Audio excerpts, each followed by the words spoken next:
ورحمة الله وبركاته.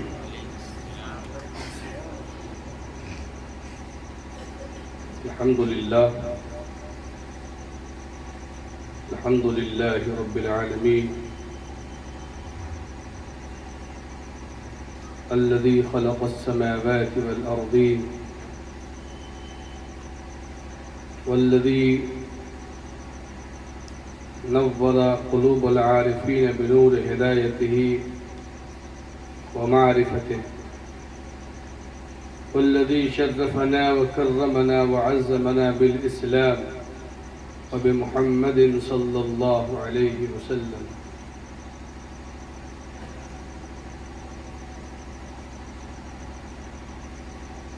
والصلاة والسلام على سيد الخلق إمام الأولين والآخرين، سيدنا وحبيبنا وقائدنا وقرة عيوننا وبهجتي وفرحتي وسرور قلوبنا ونفسي وعيني وكمال إيماننا، سيد الخلق سيدنا ومولانا محمد وعلى آله وصحبه وأهل بيته وعترته وحزبه وجنده وأصوله وفروعه، وعلينا ومن تبعهم ومن أحبهم بإحسان إلى يوم الدين.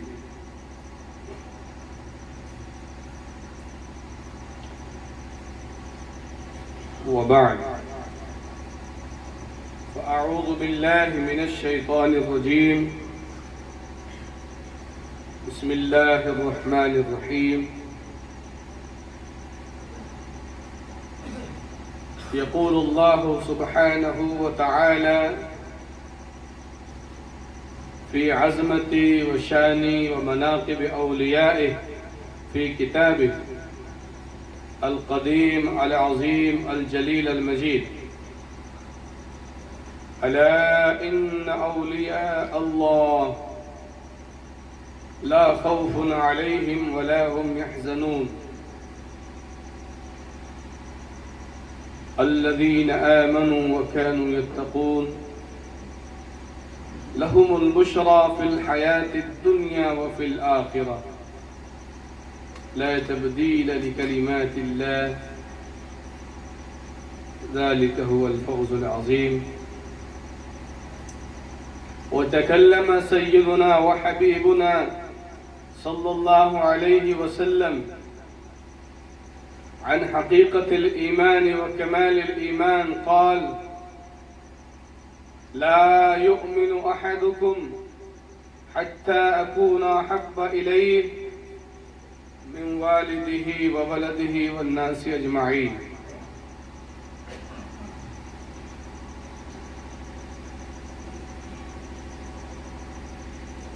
موضوعنا اليوم إن شاء الله تبارك وتعالى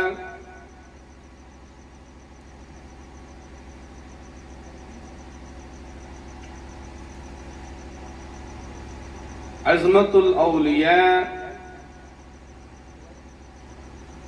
في ضوء الكتاب والسنة.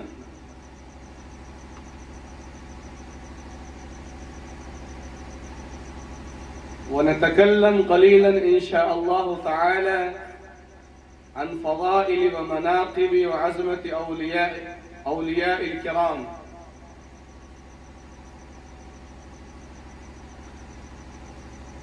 درود پاک پڑھیں: اللہم صلی علی سیدنا و مولانا محمد وعلی آلہ وصحبہ واہل بیتہ اجمعین.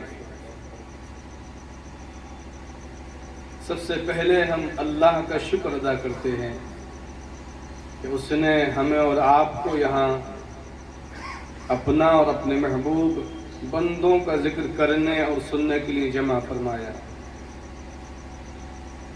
ہمیں اس پر اللہ کا شکر ادا کرنا چاہیے. ہم سے کوئی بھی کام اچھا جب سرزد ہو ہم کریں تو ہم پر اللہ کا شکر ادا کرنا چاہیے کہ مولا تیرا شکر ہے کہ تو نے ہمیں اس نیکی کے دین کے کام میں لگایا اور اپنا ذکر کرنے اور سننے کی توفیق نصیب فرمائے.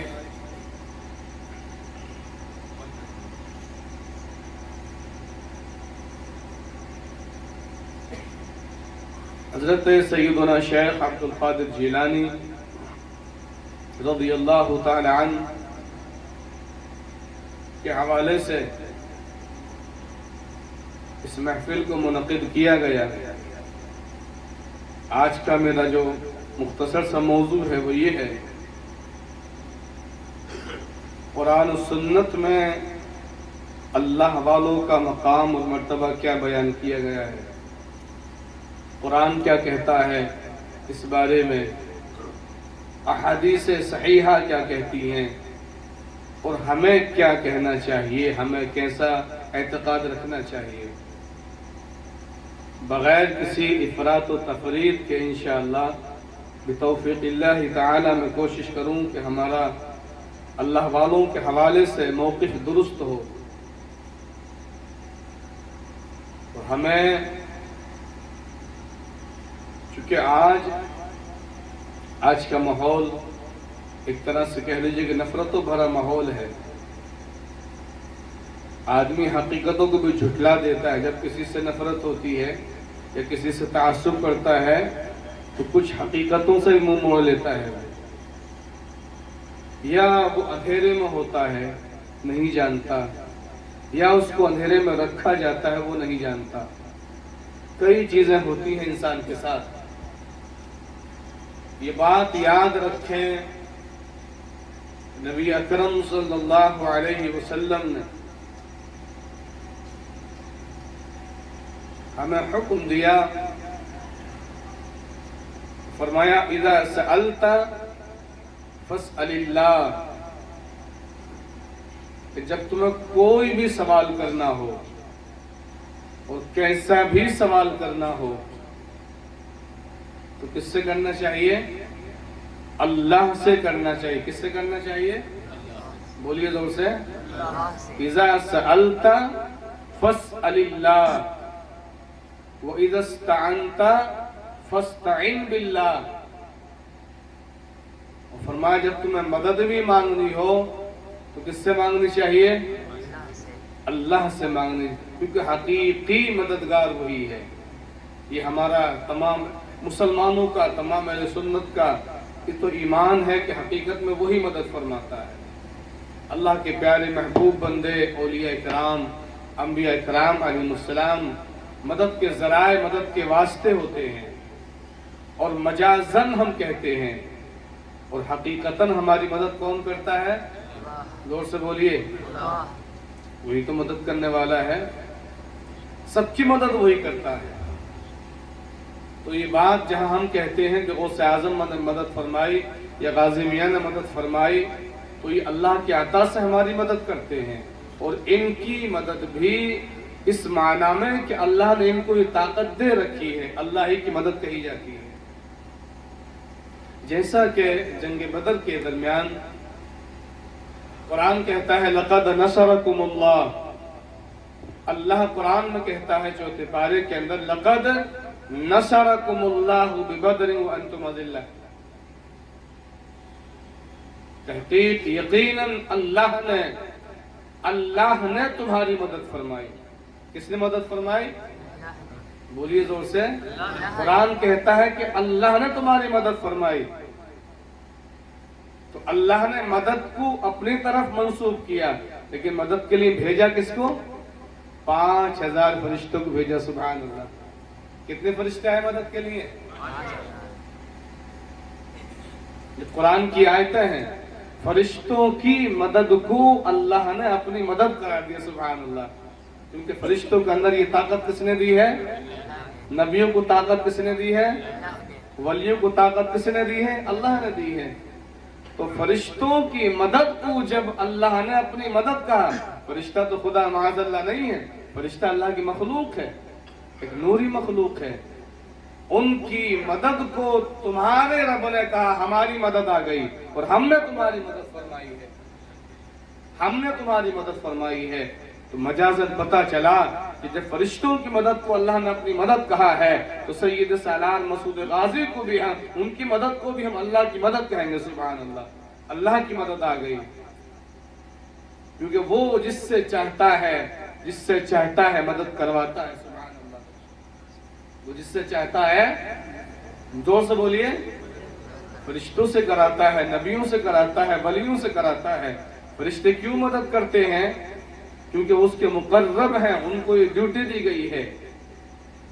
تو موضوع تو اس بات کو بالکل کلیئر کریں جہاں بھی یہ بات ہو کہ غوث اعظم نے مدد فرمائی یا غازی میاں ہماری مدد فرماتے ہیں، تو معنی یہی ہوتا ہے، مجازن نسبت ہوتی ہے اولیاء کی طرف، لیکن حقیقتاً ہمارا ایمان امت کا یہ ہے کہ حقیقی مددگار صرف اللہ ہے، مددگار حقیقی صرف اللہ ہے، اور سب اسی سے مدد مانگتے ہیں۔ نبی ہوں، اللہ کے محبوب ولی ہوں، شہید ہوں، سب اس کی رحمت کی طرف متوجہ ہوتے ہیں۔ قرآن پاک کی جو آیت کریمہ میں نے پڑھی، بڑی معروف و مشہور آیت کریمہ، اور یہ بات بھی یاد رکھیں آپ کہ ہے تو سارے اللہ کے مخلوق ہی، لیکن ہر مخلوق برابر، بولیے زور سے، ہر مخلوق برابر نہیں ہے۔ خالق صرف ایک ہے اور ساری اس کی مخلوق ہی ہے، لیکن مخلوق کے اپنے اپنے درجات ہیں، مرتبے ہیں، اپنے اپنی شان ہے ان کی، ہیں تو سب اللہ کی مخلوق ہی، لیکن ان کی الگ الگ شان ہے۔ کچھ ایسے ہیں، قرآن کہتا ہے لعنت اللہ علی الکاذبین، قرآن ان پر لعنت برسا رہا کہ جھوٹوں پر اللہ کی لعنت ہو، وہ بھی اللہ کی مخلوق ہے نا۔ لعنت اللہ علی الظالمین، ظلم کرنے والوں پر اللہ کی لعنت ہو۔ وہ کہیں قرآن اسی مخلوق میں سے اولیاء کو چنتا ہے، اپنے پیارے بندوں کو، اور اللہ جس رب نے ان کو پیدا فرمایا اور جس نے انسان بنایا اور مسلمان بنایا اور ولایت کا تاج عطا فرما دیا، ان کے بارے میں ان کا رب قرآن میں بول رہا ہوتا ہے اپنی شان کے مطابق، الا ان اولیاء اللہ، بلا شبہ آگاہ ہو جاؤ کہ اللہ کے ولیوں پر لا خوف علیہم، ان پر کوئی خوف نہیں ہے، سبحان اللہ، ولا هم يحزنون، اور وہ غمگین نہیں ہوں گے، نہ ہوتے ہیں دنیا میں، نہ آخرت میں ہوں گے۔ یہ قرآن کی آیت ہے 11ویں پارے کی۔ ولیوں کی تعریف کرنا اور ان کی شان بیان کرنا یہ اللہ کی سنت ہے۔ اس نے اپنی شان کے مطابق اپنے ولیوں کی شان بیان فرمائی، سبحان اللہ۔ تو ولیوں کی تعریف کرنا، ولیوں کی شان بیان کرنا، ولیوں کی منقبت پڑھنا، کہنا یہ اللہ والے ہیں، یہ ایسے ہیں، یہ بڑے نیک ہیں، ان کی اچھی صفات کا ذکر کرنا، ان کے اچھے خصائل کا ذکر کرنا، ان کی اچھی عادات کا ذکر، ان کے فضائل اور ان کے کمالات و کرامات کا ذکر کرنا، یہ سنت الہیہ ہے، سبحان اللہ، جیسا کہ قرآن سے ثابت ہے اس آیت سے۔ تو اللہ اپنے ولیوں کی، اولیاء اللہ ولی ایک کو کہتے ہیں، اور جب دو ہو جائیں اور دو سے زیادہ جب ہو جائیں تو ولی کو پھر اولیاء کہا جاتا ہے۔ کیا کہا جاتا ہے؟ اولیاء۔ ولی کی جب دو سے زیادہ کے لیے بولیں گے تو کیا بولیں گے؟ اولیاء۔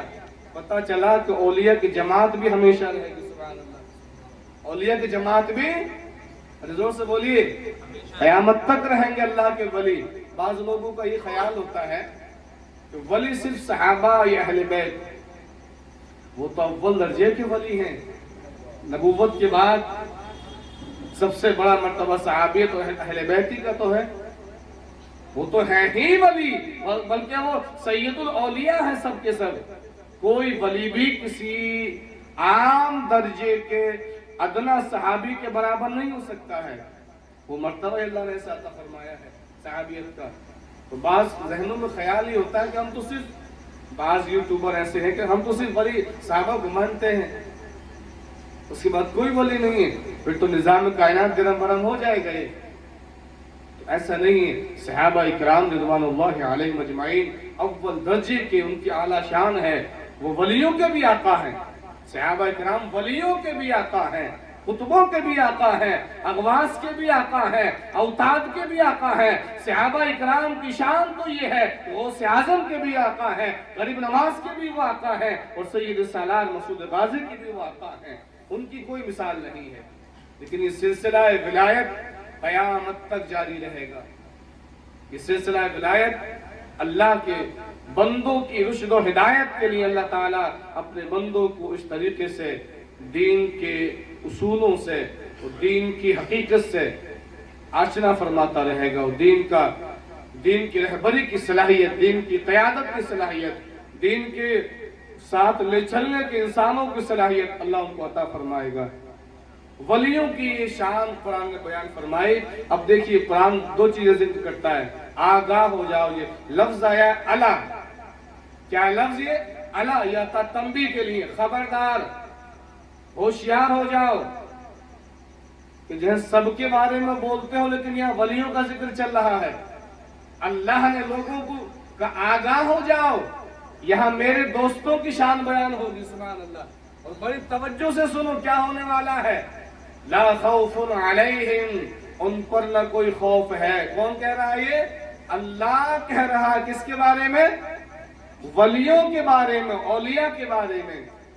اللہ فرما رہا ہے اولیاء کے بارے میں، تو ان پر کوئی خوف، زور سے بولی، کوئی خوف نہیں ہے۔ یہ کس نے کہا؟ اللہ ارشاد فرماتا ہے اپنے دوستوں کے بارے میں، ان پر کوئی خوف نہیں ہے۔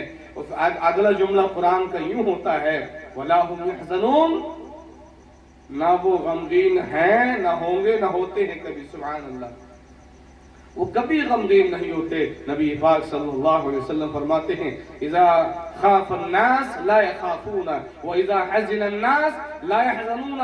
قیامت کا دن بھی ہوگا جہاں لوگ نفسی نفسی کا عالم پکار رہے ہوں گے، ہر نفس کو میری پڑی ہوگی، ہر نفس کہہ رہا ہوگا آج مجھے اپنی فکر ہے، ہر انسان کو اپنی فکر ہوگی، ہر شخص چاہے گا کہ میرا کیا ہوگا، آج میرا کیا بنے گا۔ لیکن قرآن کہتا ہے اس حشر کے میدان میں بھی جس طریقے سے لوگ دنیا میں برابر نہیں ہیں، محلے میں برابر نہیں ہیں، جس طریقے سے لوگ ایک شہر میں برابر نہیں ہو سکتے ہیں، ایک صف میں کھڑے ہونے والے بھی اپنے مراتب کے اعتبار سے برابر نہیں ہو سکتے ہیں، تو حشر کا دن بھی ایسا ہی ہوگا کہ دنیا میں بھی اللہ والوں کی الگ شان ہے، نہ وہ یہاں غمگین ہے، اور حشر کا دن بھی ہوگا، اس دن بھی ان کی الگ شان ہوگی۔ اس دن بھی رب فرماتا ہے نہ دنیا میں غمگین ہوتے ہیں، نہ آخرت میں غمگین ہوں گے، ان پر کوئی خوف نہیں ہوگا۔ تو حدیث پاک میں آتا ہے اولیاء کرام کو، ذاکرین کو، مخلصین کو، اللہ والوں کو قیامت کے دن نور کے ممبروں پر بٹھایا جائے گا، سبحان اللہ، نور کے ممبروں پر ان کو بٹھایا جائے گا۔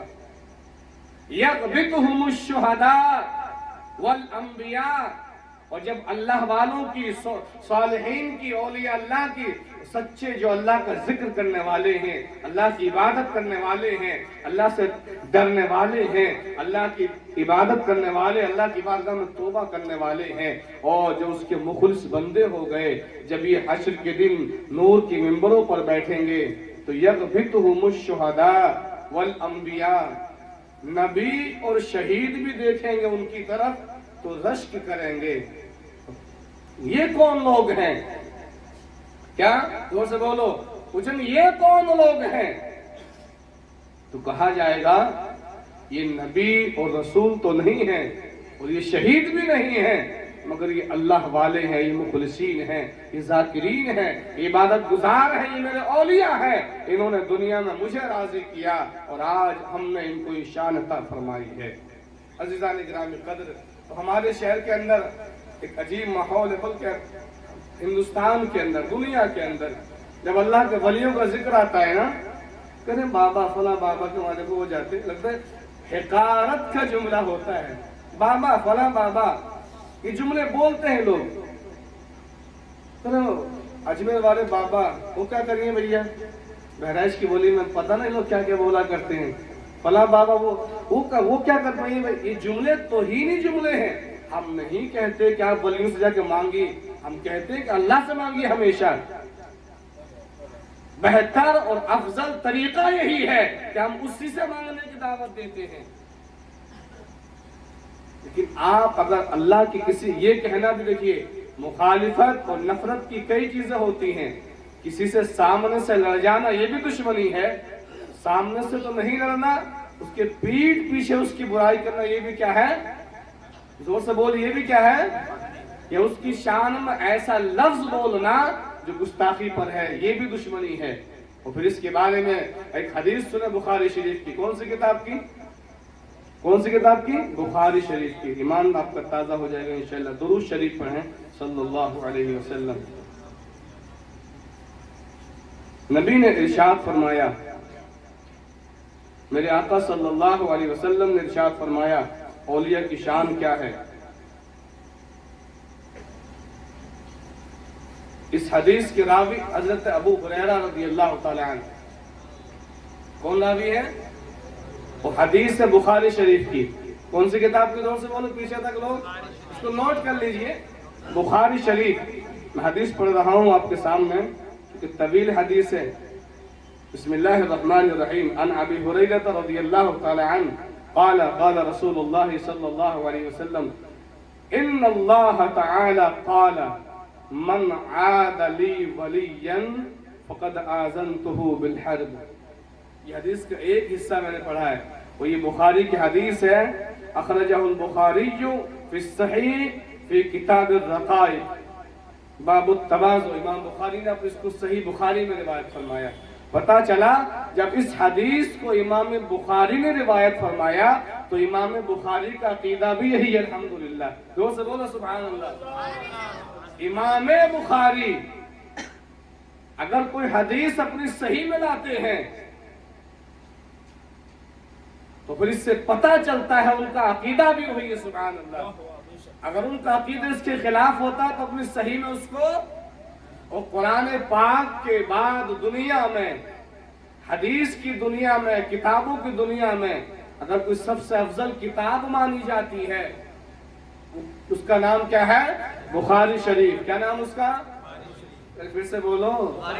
اس کا نام لینا بھی ثواب ہے. اور اس کا اصل نام کیا ہے؟ لوگ بخاری بخاری کا نام لیتے ہیں، اس کا نام بھی لوگ اللہ ماشاءاللہ اہل علم تو جان. اس کا نام بخاری کا کیا رکھا ہے امام بخاری نے؟ الجامع الصحیح المختصر المسند من امور رسول اللہ صلی اللہ علیہ وسلم وسننہ وایامہ. یہ بخاری شریف کا پورا نام ہے. آج آپ پہلی مرتبہ سن رہے ہوں گے. بتوفیق اللہ تعالی. یہ بخاری کا پورا نام ہے الجامع الصحیح. فرماتے اس میں ساری صحیح حدیثیں. المختصر المسند، مختصر ہے مگر سب کی سب مسند ہیں. میں نے اپنی سند سے سب کو روایت فرمایا ہے. اور امام بخاری تقریباً 16-17 سال لگائے ایک کتاب لکھنے میں. 1 لاکھ صحیح حدیثیں ان کو یاد. کتنی حدیثیں؟ 1 لاکھ صحیح حدیثیں ان کو یاد. لیکن ان میں سے چند حدیثیں یعنی تقریباً 4000 کے قریب، مطلب 5 یا 7 اس طریقے سے مختصر حدیثیں. 1 لاکھ حدیثوں میں سے مختصر حدیثیں لے کر ان صحیح میں سے بھی صحیح کو چھانٹا. اور عمل کیا کرتے تھے؟ جب کوئی حدیث چونکہ بات امام بخاری کی چل رہی ہے، اللہ ان کو جنت میں اعلیٰ مقام عطا فرمائے اور ان کے وسیلے سے اللہ ہم سب کی مغفرت فرمائے. بات امام بخاری کی ہے تو امام بخاری رحمہ اللہ جب کوئی حدیث لکھتے تو 2 رکعت نماز پڑھتے. کیا پڑھتے؟ زور سے بولو. اچھا ایسا قرآن میں تو ہے نہیں، نہ حدیث میں ہے، نہ نبی نے فرمایا کہ میری حدیث لکھنا تو 2 رکعت نماز پڑھنا. تو یہ بدعت کرتے تھے. کیا کرتے؟ زور سے بولو. ارے زور سے بولو. کیونکہ اللہ کا حکم بھی نہیں ہے، یا نبی نے بھی نہیں کہا، مگر یہ بدعت حسنہ. سبحان اللہ. اچھا طریقہ. یہ کیا ہے؟ اچھا. ہمارے شہر میں چونکہ لوگ جمعے کی نماز پڑھنے جاتے ہیں، اللہ ماشاءاللہ وہاں دیکھا امام صاحب کہہ رہے ہیں یہ بدعت یہ بدعت یہ سب بدعت ہی ہے، تو لوگ سمجھتے سب بدعت ہی ہے. تو حالانکہ بدعت کا معنی بھی لوگ نہیں بتاتے کہ معنی اس کا کیا ہے. کہا سب بدعت.